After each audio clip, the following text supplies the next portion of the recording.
Enemy Sideline this week, we are talking with JP Shadrick. He is a senior reporter. He's a host of Jaguars Radio Network. We visit several times a year. Nice to have you back, JP. The Texans finally playing a divisional game in 2020. It seems like it's taken forever, but it's week 5, and here we are. They're playing the Jags, first up on the AFC South schedule. How's it going, JP? It's going well. It's always great to be with you, Deepi. And for the Jags, it's their 3rd divisional game. The Jags knocked off the Colts in week 1 and then rallied to after a big deficit to Tennessee in week 2 to tie the game 30-30. A late field goal for the Titans kept them undefeated in their second game. They're still undefeated now, of course. And the Jags went to Cincinnati last week and lost. So here we go, a 3rd divisional game, and one the Jags need to snap a 3-game slide all of a sudden, and the injuries are piling up. But it's been, I guess, a newsworthy week in Houston, too, it sounds like. Well, a very unexpected turn of events in Houston as the Texans are going to face the Jaguars with Romeo Crennel as interim head coach. Not something certainly any of us really expected this early on in the season. And, the good thing is Romeo Crennel's got a wealth of coaching experience, but, the Texans also still looking to turn things around. It's still very early in this season. But with the Jags, I remember watching that week 1 game against the Colts. They came out with a win. Minshew mania was in full effect. It looked like the Jags were just a team reborn. So now after these 3 straight losses, what's the buzz like in Jacksonville? What are some of the positives you've seen in the last few losses, or what's been the reason for the skid in the last month or so? Well, let's start positive, DP, okay? Let's start with the offense. There are some playmakers on that side of the ball that they're very happy about. Obviously, DJ Chark, he came back into the lineup last week after missing week 3 with a chest and back injury. He played very well in Cincinnati in a losing effort, but he is a dynamic type of playmaker, working his way into a true wide receiver 1 and a top-tier receiver in this league week to week. So that's good. The big surprise on offense was at running back. Remember, they waived Leonard Fournette during training camp because they were confident in what they saw in the running back room. What they saw in the running back room was an undrafted rookie named James Robinson from Illinois State. The guy had a big East-West Shrine game in the pre-draft process, was not selected, of course, and here he comes in a training camp, and they just wanted to see what they had because there was no off-season program, as we all know. And they get to training camp, and the guy's fantastic. Makes one cut, goes down a hill, tough guy, maybe doesn't have that home run, 60-yard touchdown, take it to the house type speed, but gets upfield, not scared of contact. He's decisive, and they like what he's done so far in the running game. But the whole thing that brings it together for offensive coordinator Jay Gruden is that offensive line. It's a veteran group up front. Every starter at the start of the season was back from last year, so the cohesion is there. Now, Brandon Linder's had a knee issue, the center, but they've had a veteran Shatley in there in his place at the center position. But everybody else, for the most part, has played well there. Now, that's the positive. All right. The negative. Go ahead with the negative. I've got plenty of others now. I know this is a long answer. The defense has been the negative so far, obviously. They've given up way too many points. They've been too porous in the run game, but there's so much youth on this team. They haven't been able to get the pass rush going. And when they are trying to defend the pass, the youngsters in the secondary are just not experienced enough to have played a lot of football. So you got a rookie corner on one side and Henderson, who's now injured. We'll see how his status is this week. Herndon's a young guy on the other side. The safeties don't have a lot of playing time in the NFL, though they have some years of experience. So it's a lot of youth on that side of the ball and a lot of growing pains ahead. All right, a lot to unpack there, JP. So let's get right into it. I'm going to start with Gardner Minshew, obviously, because the 2020 season got off to a hot start with Minshew. And when you look at his numbers, he's completing 72% of his passes. He's got more touchdowns than interceptions. He's got 101 passer rating right now. When you evaluate him just through this early part of the season, where do you think the biggest growth has been from him year 1 to year 2? Well, I think the thing with Gardner is that he's going to understand a new offense. He's got it. Everything above the shoulders is there for him. He had to do it so many times in college, learn a new scheme, because he moved like 17 times in college to all these different schools. So every time he did that, he had to learn a new one. So it's his second year in the league. It's now his second offense under Jay Gruden. So he'll have a good idea of where guys are supposed to be when to check at the line, that kind of thing. I think they're confident in that. The thing he's got to work on is that time in the pocket, the awareness of when things break down. There has been a tendency at times for him to maybe tuck it a little bit early and I don't want to say see ghosts. That's too aggressive. That's too New York Jetsy. But the idea that the pocket is collapsing when maybe it's not. Maybe you could stand in another couple seconds, find another read, and then go. It's a work in progress. I asked him about it last week, and it's you just got to play through it and get more confident as he goes along. Last week was his 16th start in the National Football League. So that's the equivalent of one full season, of course. So you have to remember he's still young in the NFL, at least.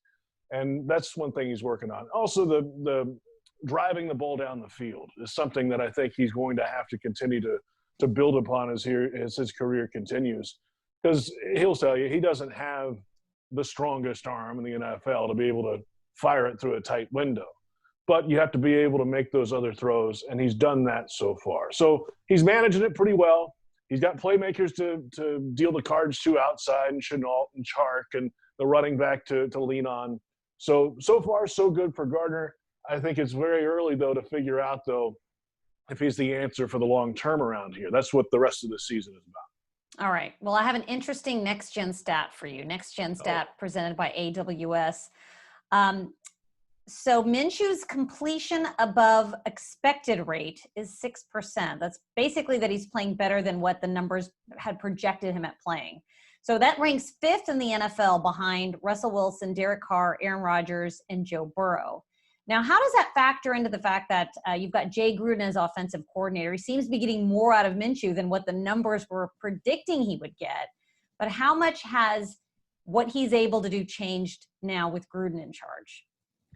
Yeah, that's a good one. I think, like I just said, I think most of Gardner's games so far has been short. The first week, he was 19 of 20 passing, right, which is fantastic. But there wasn't a ball 10 yards down the field. They were all out to the wide side, and then a guy would make a move and get 20 yards. James Robinson had a 28-yard reception on a 5-yard pass. So catch and run has been big, at least early in the season for Gardner. Like I was saying, the next step for him, I'd take 17 of 30 if there's 6 balls that are 40 yards downfield. That sounds pretty good to me. That's when the big chunk plays come. We just haven't seen a lot of that yet from Gardner Minshew. But I think the way they've designed it so far is to Minshew's strengths, and some of that is outside, out to the sideline. You haven't seen a lot of deep over the middle stuff as of yet. At some point that might come, but I think that's the way they've designed it, at least early in the season. All right, you've mentioned James Robinson. He's off to obviously a great start as a rookie, 408 yards from scrimmage just through his first 4 games. What do you think's made his NFL debut so successful? And do you think that he might have a more expanded role in this Jaguars offense moving forward? I don't know how much more expanded you can get. He's pretty much the guy right now. Remember, they signed Chris Thompson in free agency, who was with Washington, and he was supposed to be the third down type guy and have a role in the offense and, pass protect and all. Well, wait a minute. James Robinson is Terry Robisky, the running backs coach, told me last week, the better of the pass protector of the two. And when Chris Thompson's sitting on his backside in the practice field one day after taking up a blitz, he realized, oh, wait a minute, Robinson has a little more skill at this than probably I do. But yeah, Robinson's the guy, and he's modest. He knows where he wasn't drafted, so he gets that he's very fortunate to have a spot in the NFL, certainly in a starting role. So he's modest, he works hard, and he doesn't, he kind of fits into that place, the new Jaguar culture, if you will, is what they're trying to do. Team first guy, doesn't boast and brag a whole lot, goes out, does his job, and executes pretty well. And a lot of that, as we said, is him.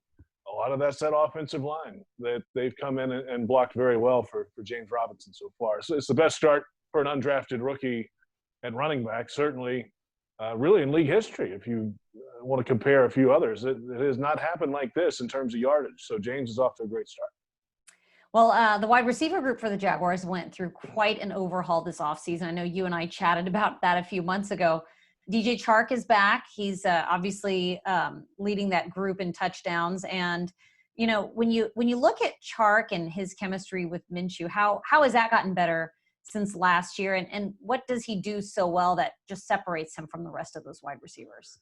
Well, it's a great question because those guys had another offseason. I know it wasn't on the field in Jaguars camp, but they did work out together some in this offseason before that was frowned upon during COVID-19. They did get some work in. So I think their chemistry, their timing is there. DJ is the same kind of idea as James Robinson, right? Though Chark was drafted much higher than James was. Goes to work every day, has his head on straight, is motivated to win football games and really nothing else. He's not worried about the second contract or any of that stuff. He wants to go out and be the best wide receiver he can be and one of the best in the National Football League. Keenan McCardell is a wide receivers coach here and has a big influence on how that room is wired. And I think DJ soaks all of that up because Keenan was that type of guy too. Driven, he was a late round pick, but had to do everything in his power to stay on the field and be among the best in the league. And that carries over. And DJ, even as talented as he is already, soaks that in. Now, he's fantastic down the field. He's the best one-on-one threat the Jaguars have. They missed that a couple weeks ago against Miami. They saw that last week when he made a great catch in the back of the end zone, dragging the toe. His awareness of where he is and who he's going up against is fantastic. The next trick, though, is figuring out when defenses shade over to his side and fighting through that. Last year was his first Pro Bowl season. He might see that a little bit more as we move forward, but I don't question his ability to be able to work through that. Well, when you look at the rest of the wide receivers, it seems like they're sort of all bunched together there when it comes to receiving yards. So is there a true number 2 wide receiver or target for Minshew behind Chark? I'll tell you this, it feels like Laviska Shenault is moving up quickly. There's Keelan Cole is here, and he's had a good start to the season so far. But Laviska Shenault, a rookie out of Colorado, second-round pick, is kind of the Swiss Army knife for this offense, if you will. There's a bunch of different tools he can use to get things done. He's listed as a wide receiver, but we've seen him lined up as a running back. We've seen him in the slot. We've seen him outside. He's taken direct snaps and run the wildcat. He hasn't thrown a pass yet, but it's only week 5, so I'm sure that's coming at some point down the line. And he's played fantastic. And he's 6'1", 227 pounds. I was talking to Fred Taylor the other day, great running back for the Jags, long time. He's our post-game radio analyst. And I said, hey, Fred, he's 6'1", 227. It's a little bigger number than you see from a receiver of that height. He's like, well, when I came in the league, I was 6'1", 227 pounds. So he's as big as Fred Taylor was. Doesn't quite have the speed, of course, that Fred did at full tilt, but he can move, and he'll run somebody over. So when you see a wide receiver go after contact like that, that's fairly rare. He has the bulk to do it and to carry it between the tackles as a running back. So he's a guy moving up quickly in this offense. All right, well, let's switch gears and talk about the defense. You mentioned it earlier. It's one of the Jags' weaknesses. They've allowed, 30 points per game in each of their losses so far this year. The Texans haven't played the Jaguars, JP, but it feels like a bit of a reunion tour because they've already faced Calais Campbell. They've faced Yannick Ngakoue through these first few weeks. So it feels like a little bit of a Jags reunion tour. After losing those 2 big starters on the D-line, how have the Jags sort of made up for those losses? I know it's hard to replace them, but give us a sense of what that D-line is looking like and how they've been able to bounce back after letting those starters go. Well, they haven't.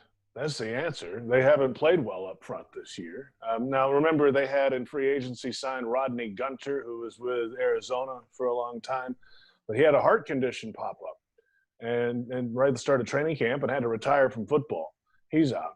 They signed Al Woods in free agency, big nose tackle who was with Seattle for a while, about 11th year in the league to kind of shore up the front against the run.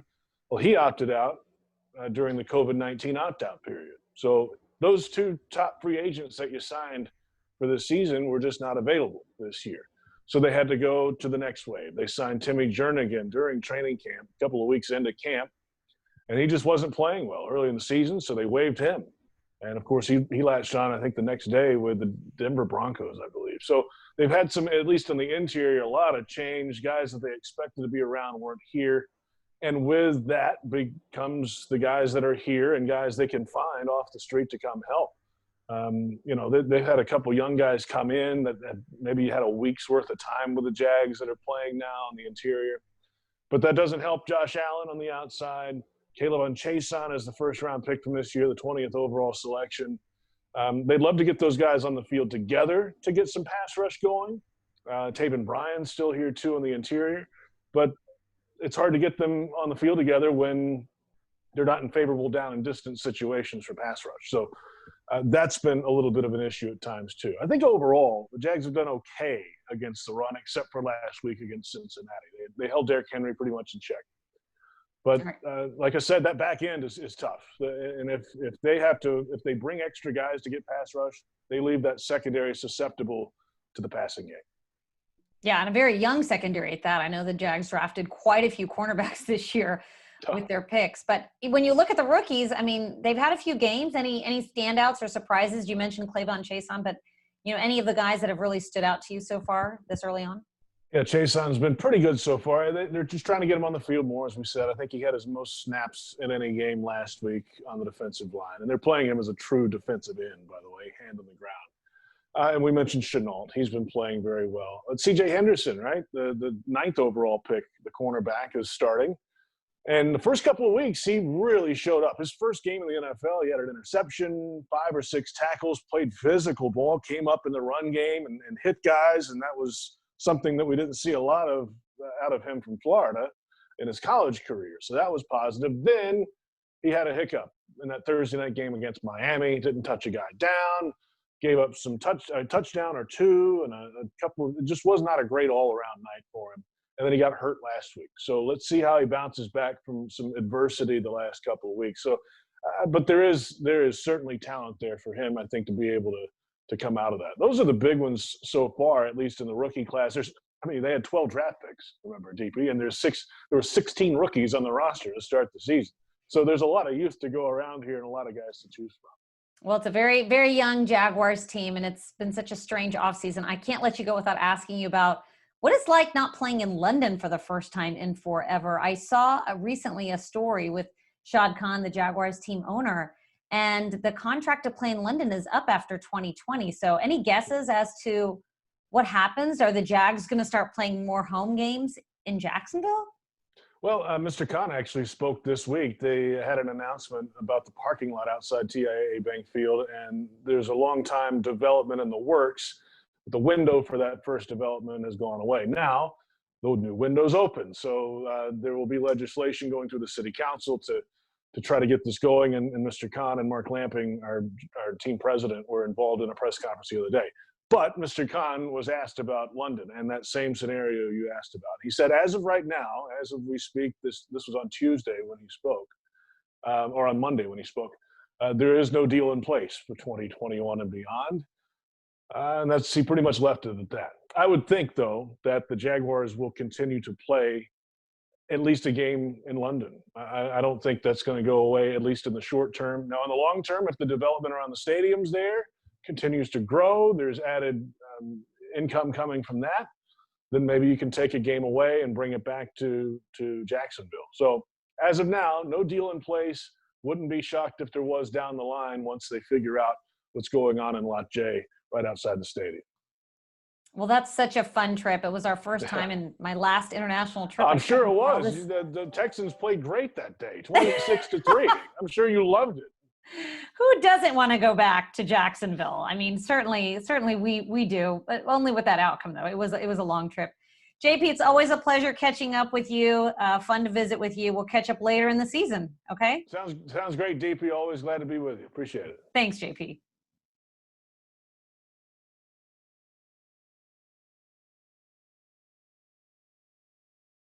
Thanks for watching. Subscribe to our channel and ring the bell to know when we post new content.